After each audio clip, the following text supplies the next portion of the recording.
White bread அப்படியே நம்ம கடைகளில் கிடைக்கிற மாதிரியே சேம் டெக்ஸ்சரோடு ரொம்பவே சாஃப்டாக க்ரம்பிளே ஆகாத கெமிக்கலே இல்லாத முக்கியமாக மைதா சேர்க்காத ஒரு ஒயிட் பிரெட்.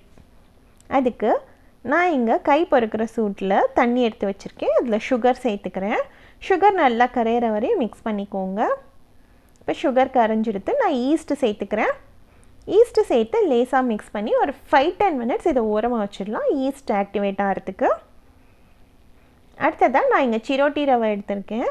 உங்கள்கிட்ட சிரோட்டி ரவை இல்லை, ரெகுலர் உப்புமா பண்ணுற ரவை தான் இருக்குன்னா அதை மிக்சியில் போட்டு எவ்வளோ ஃபைனாக பவுடர் பண்ண முடியுமோ ஃபைனாக பவுடர் பண்ணிக்கோங்க. சிரோட்டி ரவைனா நீங்கள் பவுடர் பண்ண தேவையில்லை, அப்படியே யூஸ் பண்ணலாம். அடுத்ததாக பால் பவுடர், உப்பு சேர்த்துருக்கேன். ஈஸ்ட் டெவலப் ஆகிடுத்து, அதையும் இதை சேர்த்துக்கிறேன். பால் பவுடர் இல்லைன்னா நீங்கள் 1/4 கப் பாலும் சேர்த்துக்கலாம். இப்போ இந்த ரவை தண்ணியெல்லாம் அப்சார்ப் பண்ணுறதுக்காக நல்லா மிக்ஸ் பண்ணி ஒரு 5 மினிட்ஸ் இதை மூடி போட்டு மூடி வச்சிடலாம். 5 மினிட்ஸ் கழித்து ரவை நல்லா தண்ணி குடித்து ஊறி வந்திருக்கு.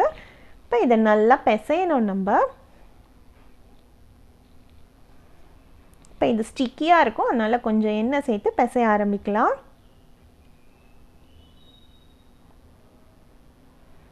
நல்லா பிசைய இந்த ப்ரெட்டோட டெக்ஸ்சர் ரொம்பவே சாஃப்டாக வரும்.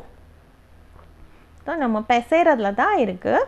கிட்டத்தட்ட நம்ம ஒரு 25லேருந்து 30 மினிட்ஸ் கிட்ட இந்த நல்லா பிசைய வேண்டியது இருக்கும். எப்போல்லாம் உங்களுக்கு ஸ்டிக்கியாக இருக்கோ அப்போல்லாம் கொஞ்சம் எண்ணெய் சேர்த்துக்கோங்க. எனக்கு இங்கே டோட்டலாக ஒரு 3 ஸ்பூன்ஸ் கிட்ட எண்ணெய் தேவைப்பட்டது. கொஞ்சம் கொஞ்சமாக சேர்த்துக்கோங்க, ஒரே டயத்தில் எல்லா எண்ணெயும் சேர்க்க வேண்டாம். இப்போ ஒரு 15 மினிட்ஸ் கிட்ட பிசைஞ்சிருக்கேன். ஒரு 5 மினிட்ஸ் இது அப்படியே மூடி வச்சிடலாம். 5 மினிட்ஸ் கழித்து திரும்பவும் பிசையணும். நல்லா பிசைய இந்த ப்ரெட்டை வந்து பேக் ஆகி வந்ததுக்கப்புறம் உதிராமல் நல்லாவே ரொம்ப சாஃப்டான டெக்ஸ்சரில் இருக்கும். அதனால் எவ்வளோ நல்லா பிசைய முடியுமோ அவ்வளோ நல்லா பிசைஞ்சிக்கோங்க. ஸ்டாண்ட் மிக்சர் இருந்தால் நீங்கள் ஸ்டாண்ட் மிக்சர் யூஸ் பண்ணிக்கோங்க. இப்போ ப்ரெட்டு மாவு நல்லா சாஃப்டாக ரெடி ஆகிடுது. இப்போ ஒரு பவுலில் எண்ணெய் தடவிக்கிறேன்.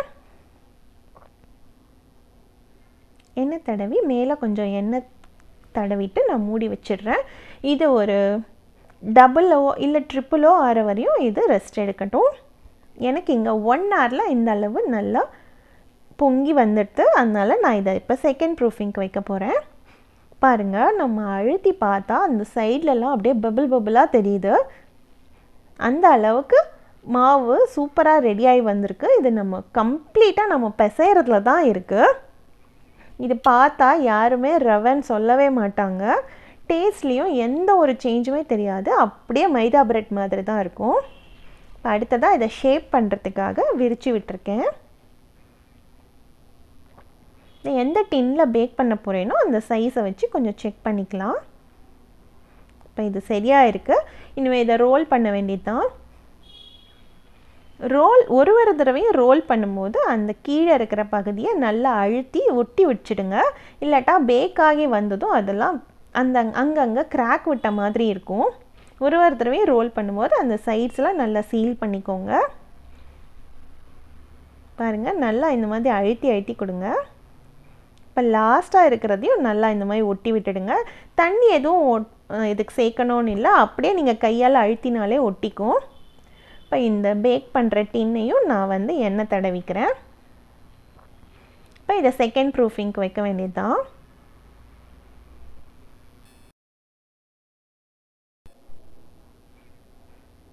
சைட்ஸையும் நல்லா ஈவனாக சரி பண்ணிவிட்டு அந்த பேக்கிங் டின்னில் வச்சிடலாம். மேலேயும் கொஞ்சம் நல்லா அழுத்தி கொடுங்க, அப்போ தான் ஈவனாக பேக் ஆகும்.